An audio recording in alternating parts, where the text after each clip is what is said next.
Sheets Haber. We're going to be talking through today's NBA slate. I played the 150 max last night. I didn't have much luck. Didn't quite get the right pieces, but sort of fun to do. I like those $4 ones. I think I'm going to try to keep doing that and minimalize my personal buy-ins until I get back on the right track again. And that's just I think the right thing to do, and that's what I'm doing right now. Sheets, how'd it go for you? And any thoughts about this slate at first? Yeah, so I'll share my screen. I did min cash in both the big ones last night, despite like snowflakes all over the place.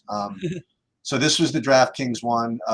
Cunningham, who was unceremoniously just didn't come back in the game after halfway through the third quarter. And he had 19 points and 6 assists. I don't know exactly what they were doing, but hey, they won, so no one's allowed to complain. And Dick did nothing, and Fontecchio like barely got 16, but Jalen Duren just carried the whole show, I guess, and that was enough. Yep. And this Porter guy is actually pretty good, by the way. Jonte. Yeah. Yeah, we'll see. I don't know. He's been around for a while. Really? Yeah. He looked pretty good. He has, you know what he was? He was a really good passer out there. And he fought for rebounds, and so that was good. And in the FanDuel, I min cashed that one without Duren and with Cade. Had different ways to get that done. That had some more Memphis stuff, I guess. Luka, Kennard, Conchar, and whatever. Hey, more than happy to take that and run, to be honest. Yep. So, absolutely. Yeah. So tonight there's a lot of news pending. Not the least of which, I guess, pretty nice cash, by the way. That was a pretty nice cash for. It wasn't just like a min cash. You like where you actually had like a little bit of a run there in the FanDuel. Yeah, I know. Even on the DraftKings, 34th. I mean, that's not. Yeah, it wasn't bad. It wasn't bad. Yeah. But it was. They were the first one, so I was basically hanging on for 34th. Yeah, so. Yeah, I gotcha. So it's going to be an interesting slate because you have Luka, who is questionable, and I can't imagine he plays. If you want to know the truth, I mean, listen, he could play because they're playing OKC. And this would be a cool game, but they pulled him out of. I mean, he didn't finish the game, and it's a back-to-back. And I'm pretty sure this is their last game for like 4 days. So I don't know. What's annoying again is that it's 10 o'clock. So right. With any luck, you get that news early. I don't know if they have the ability to rest him, to be honest with you. Okay. It's interesting. I mean, they're in the 8th spot right now in the West. They still have they're half game back of the 6th spot, which is the one you want to get to, because just to stay out of the play-in. And they've got 16 games left to do it, and like you said, they have a break afterwards. So I don't know what to do with it because I was wondering the same thing, but I'm always gonna keep leaning towards he's going to play unless I really think there's something wrong in these situations. Also, he's probably playing for an MVP too. Like it's just a lot of things, a tough matchup. But you're right. Maybe they sit him. I also think it's a nationally televised game. Let me just double check that.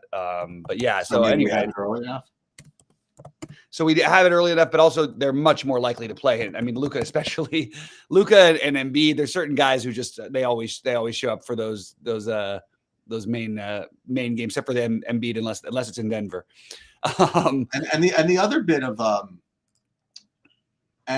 other bit of news pending is Kawhi Leonard.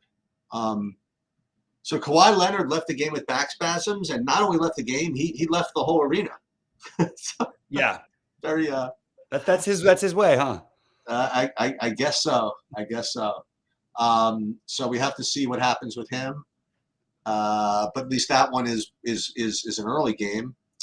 And the usual stuff that we don't know about. So right. And for what it's worth, Dallas and OKC is a national televised game today, as is Phoenix Boston. So that's for what it's worth. And remember, it is a 7:30 start time tonight. So 6:30 will be the live time.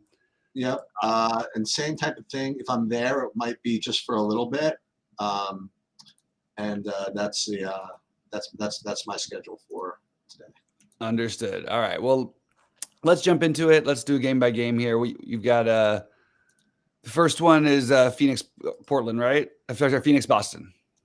Yeah. So who the hell is out? I am currently right now getting Tatum and whatchamacallit. I'm getting Tatum as a decent play today, and also Jaylen Brown.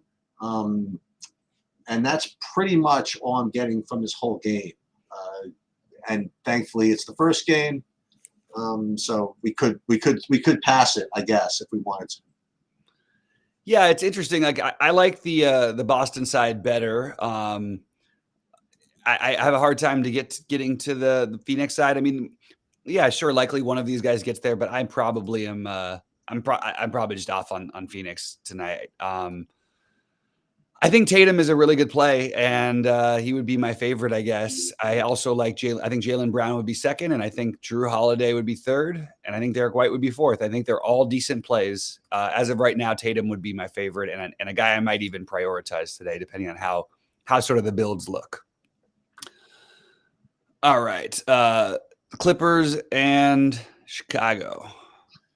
Clippers in Chicago. Okay, so first of all, there's the news that just came out. Well, I don't know if it just came out that I have to deal with eventually. We'll do it when we get to that game, I guess. Yeah. But Clippers against Chicago again. We have to watch and see who if Kawhi plays. If he doesn't play, then naturally Harden and Paul George would get bumps. If he did play, I'm not getting to too much of him. So of anybody in this Clippers on the Clippers. On Chicago, Torrey Craig is showing up at 3,700. Desomnu, so more of the value guys for me. Why is Torrey Craig showing up? Because Kobe White is out. Oh, there you go. Okay, I had a feeling. So, and that's why Desomnu would be showing up as well. And you'd think that also the normal guys, right? You think that DeRozan would just just like more shots, I guess. Yeah. Is Caruso in? Yeah, I guess he's in too. So I guess I'm understating how important Kobe White is out is I suppose. But the guy showing up for me the most would be Torrey Craig right now. Yeah, I think Torrey Craig, like I understand if he starts, it's really just a question of who starts in that other spot. It's probably going to be Torrey Craig. There's a chance it could be Javon Carter, in which case he's 3K. You'd play him. That's one thing that they might start that Bidham guy that they've played it before. So Julian Phillips. So let's just keep an eye on the starting lineup. Maybe they'll go really contrarian to the Clippers and start Drummond, go double big. But I actually think that I will prioritize. Right now I have DeRozan a little bit ahead of Vooch, but it's really close between those two. And I like the idea of trying to get to one of those two without Kobe White. And if not getting to them, getting to one of Desonmu or Caruso, more likely Desonmu for me. I think that you actually that's the way I'm going to treat it. Right now, I'm probably going to end up with two bowls, one of the value pieces and one of the spend ups. Just don't know exactly how it's going to break out yet. And I'm going to try something different. I'm going to put like an early core up this morning for our subscribers or whatever. But then I'm going to adjust it later and just like I'll probably have like 20 guys on it to start, and then I'll whittle it down before we go live later, just because I want to. I really want to try to release better content, but my first look is going to have more options than later on once we get a feel for who's starting and who's in, whatnot, etc. And the Clippers, this could end up being right now it doesn't look like much, but it could end up being a stackable game if Kawhi or Harden are out, and obviously like that's a real possibility. So this is definitely one worth revisiting later, and another reason to maybe fade the first game if we don't have official news by the time this game starts. Philadelphia, Milwaukee. Giannis had a really, really good game before they got blown out. Yeah. He was doing very, very well. He kind of was forcing it to start off the fourth quarter a little bit. I think at one point it was like 10 for 12 or something like that, and was doing really well. This team just got crushed. So I think it's a good not bounce back spot. I mean, the guy just keeps performing, but I think it's a good spot for him. And the other guy that I'm getting is this Malik Beasley play at 40 whatever hundred, and he's listed as questionable. So those are the two guys that I'd be looking at. Milwaukee and Philly. Current builds, not really getting much of anything except you know what? I'm getting some like a percentage or two of Paul Reed for some reason. Mm-hmm. Should I be getting Mo Bamba though? I don't know. What do you like here? So I like Maxi. And Paul Reed has been the one getting the minutes. It's not been Bamba. Okay. It's again, like you're talking about, and it's 27 minutes for Reed a game, basically to Bamba's like 16. I'm not. I like Paul Reed in general. I think with Maxi, I don't think I'm going to end up playing him tonight. I do think Maxi's a really strong play. So he's my my highest level target in this on the Philadelphia side, and on the Milwaukee side. I also do worry a little bit. You know, you always worry about a game staying close, and I know that Milwaukee got smoked the other night, but it could be a potential for them to repay the favor to a poor Philadelphia team without Embiid. I think I think Giannis's price is too cheap. And that's, I think Lillard is an interesting contrarian play, but that's pretty much all I got here. I think I do like though the Maxi and Giannis. There's spots where I probably like a little bit better today. All right, Washington, Houston. Yeah, so here we go again. One bit, thankfully, of news that I thought I would have to sweat came out in the last half hour or so, in that Rashad Holmes is in fact out. Which makes things a lot easier. Yes. And it's the same as it is. You just, play 100 guys from both teams and hope you get them right. That is one way to play. I mean, they're certainly rating to be, very, very good values. And again, if with the Holmes out, I imagine that they'll just, start Kuzma at the 5 and play Avdia as well. And then you're going to get, Kuzma is a good play. Avdia is a good play. Koulibaly maybe is a good play. You want to play Tyus Jones, try that. And then all the same guys from Houston we did the other day, Fred VanVleet, Jabari Smith, Amin Thompson, Dylan Brooks, and just Jalen Green, just run it all back, I guess. Yeah, I think that I'm a little worried, like, again, about this one. The spread's a little closer than I thought it would be, actually. I think that Kuzma is the natural one, but I like Koulibaly. I think that's another, like, a mid-range play that you could definitely use at 4,500. Like he put up 30 the other night without Holmes. I do think he benefits from the lack of a natural big in there. He's just a good active guy with the ability to get some boards and whatnot. I think that it increases a little bit. We haven't seen him rebound. He was rebounding better earlier in the year, but still, like, I think that he's an interesting sort of like low mid tier value. And Kispert, if you're not playing him, I think all three of those guys are interesting to me. I have Avdia and Jones a little bit, and Jordan Poole for that matter, a little further down. But there's no reason why you couldn't take shots with them. Washington's done some weird things with their rotations this season, and I wouldn't write off that you might see some of those guys. I like the Amin Thompson play. I'll go back to it. I know it didn't work the other night. I have no care about going back to it. I wish it was going to be a little lower owned. And then you've got Dylan Brooks in a great matchup with the 4,500 thing, and it's just like, yeah, he can have games where he gets there. So I mean, as of right now, I think he's the other value, but like, I think that Koulibaly is a little bit of a better play than he is, and I think they're pretty close. And I think that Koulibaly, well, considering that Koulibaly will be 1/3 the ownership, probably that's why I think he's a better play, really. And I just think I have a feeling that if Brooks gets to like 40% tonight, I don't think he's a 3-and-D player. It's a great matchup still, but so yeah, I guess I'm debating what I want to do with him. I have it ranked Thompson, then Jabari Smith, then VanVleet, then potentially Londale. But maybe I should have VanVleet. He was very active, by the way, in this last game. He's an active guy, but like, I don't know if there's any guarantee that he gets like minutes tonight compared to what he got the other night, because they don't have any big to go against. Like we said, Kuzma's the one starting at the 5. It's actually more of a natural fit to not play him. Yeah, they were trying everything to match up with Wemby in the San Antonio game. I mean, they were trying Dylan Brooks on him. They were trying everything. They were like going back and forth between him and Londale in the fourth quarter. It's pretty weird. Yeah, and in the three games against the last 3 games, they've played natural centers where you're playing a team tonight without a center. You've had Ayton, Sabonis and Wemby natural, whatever, you know, Wemby's not a natural anything. But I do like I like the idea, you know, you're going to have a ton of exposure to this game. As of right now, Thompson, Smith, I think I'm going to go Thompson, Smith, Van Vliet being my favorite, but hard not to make a case. You can make a case for everyone here.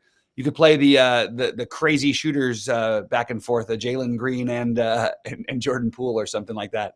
But yeah, this definitely feels like a stackable game if you want to go that route.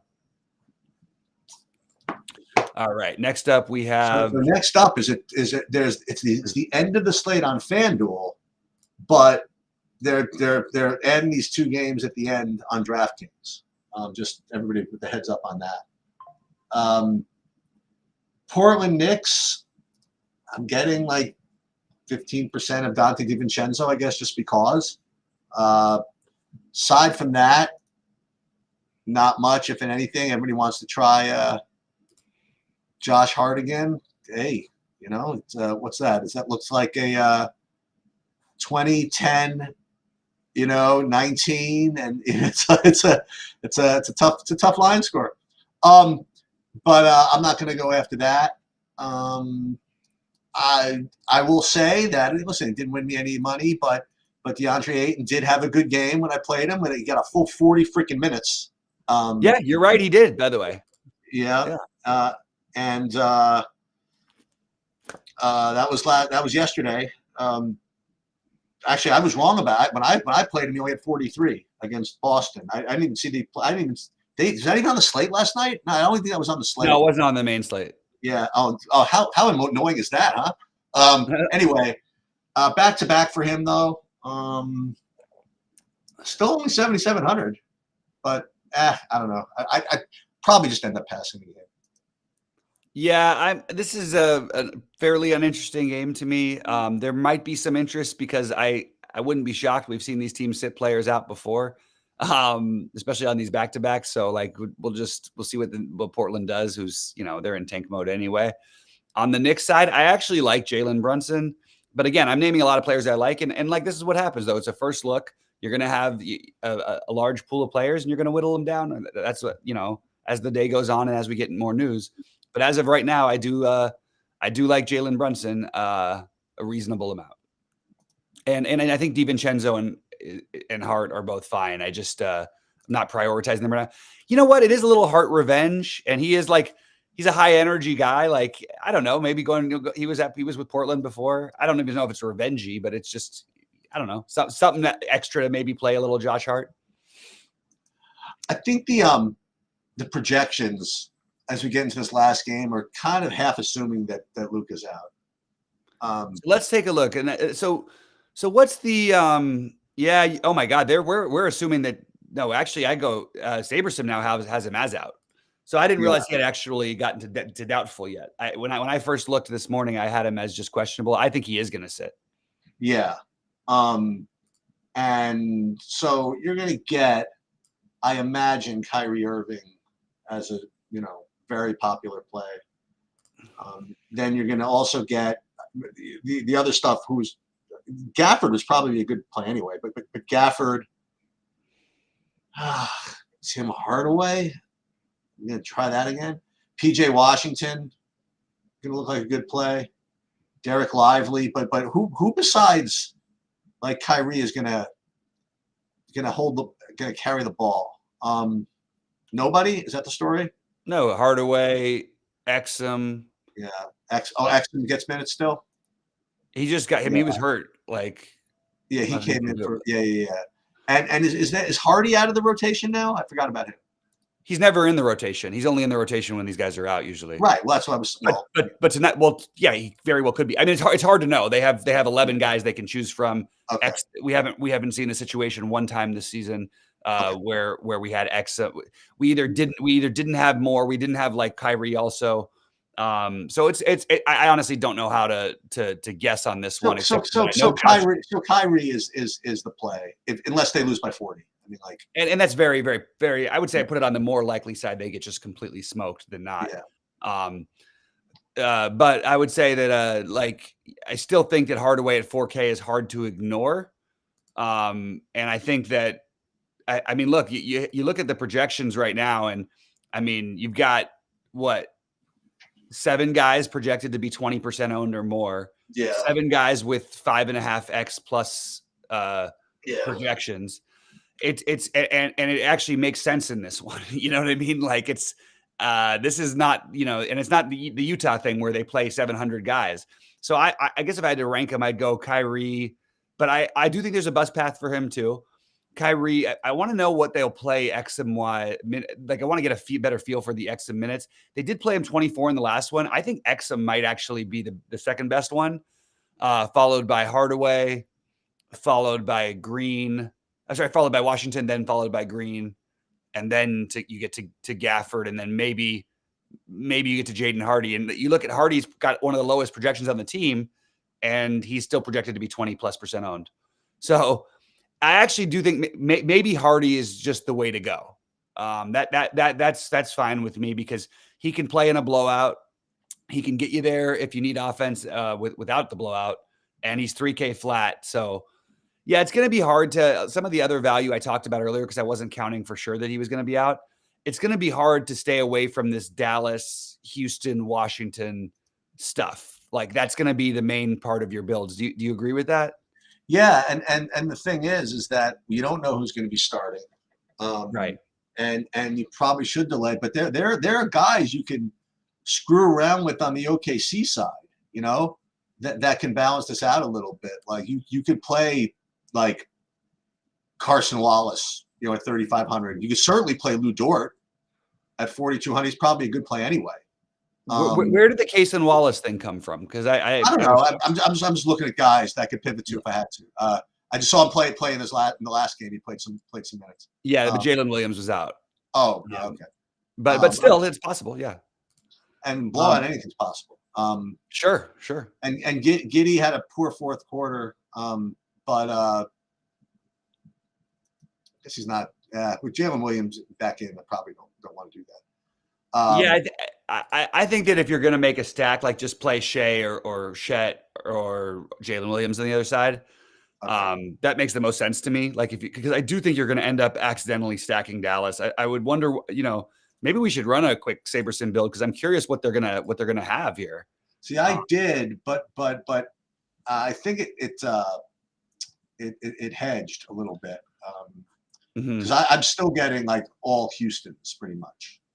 Right. I'm getting like 50% Kyrie, 47% Gafford, 30% Lively, but not like 70. You know what I mean? Or whatever. But I actually don't think Kyrie would be. That percentage sounds actually like about what Kyrie would be to me. Yeah. So that's what it's still getting me more of the Houston guys than the Dallas guys. Yeah. And for what it's worth, Kyrie in the situation, he's going to go out there and try and do his best to show off his thing. So like, it's a tough fade to make, but at the same time, we saw him once in this situation. I think he shot like 3 of 21 and he ended up with like 12 fantasy points once when Luka was out. It happens sometimes. Anyway, yeah, the main story of this one is be with us at 6:30. I'll get my early stuff up probably not till this afternoon when I have a little more clarity after morning shoot arounds. And by the way, to call it what it is, I now also realized again partially why almost definitely why I ended up cashing was I totally forgot that Luka didn't play the fourth quarter. Thank you. Oh, well, you know what, Sheets? I want some of that. That's the stuff I want. I don't need myself to run it. I want the other guys to not be playing the fourth quarters. I want the Giannis's out of the fourth quarter like you had the other night. I want the Luka's out. Well, but that's why I was able to cash last night because I didn't have Luka in any of those lineups. Right, exactly. Anyway, all right. Well, good luck to everybody, and we'll see you live at 6:30. Yep, sounds good.